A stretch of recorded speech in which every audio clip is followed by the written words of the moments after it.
Alice a eu le sentiment d'avoir été abusée lorsqu'elle a regardé de plus près ses achats de soldes.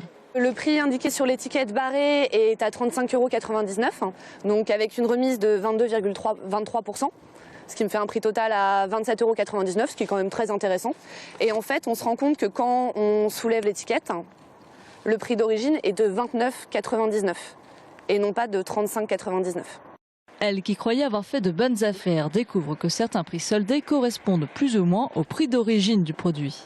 Alors, fraude ou pas, on est allé voir les commerçants en caméra cachée. Ça, c'est le prix espagnol, c'est marqué en dessous. Espagne-Portugal.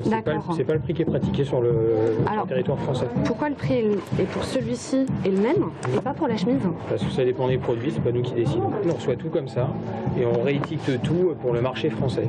Tout ça à chaque fois et pourquoi pour les produits, justement, on n'a pas d'explication Il n'y a pas d'explication, si vous voulez, c'est qu'il y a des tarifs qui sont différents en fonction des pays de destination, puisque le niveau de vie n'est pas le même. Alors, est-ce légal de surétiqueter les produits en promettant un rabais correspondant en fait au prix initial? Pour savoir, nous sommes allés voir la direction départementale de la protection des populations qui s'occupe du contrôle et de l'application des lois dans le commerce.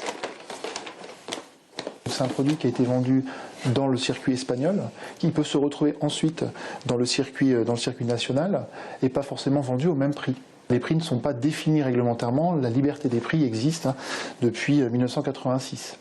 Ce qui peut poser problème dans le cas présent, c'est que le consommateur va se retrouver avec un prix soldé à 15,99 € et quand il va enlever l'étiquette, il va se retrouver en dessous avec un prix avec un drapeau espagnol à 12,99 €, ce qui peut l'induire en erreur sur la réalité ou pas de la pratique de solde par l'entreprise dans laquelle le produit a été acheté en France.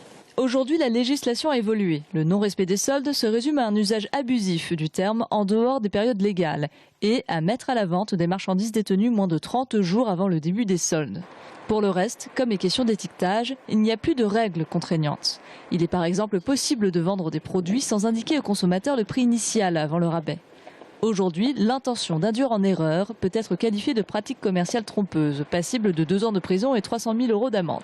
En 2015, une seule entreprise a été condamnée pour ce motif durant une période de rabais en Indre-et-Loire.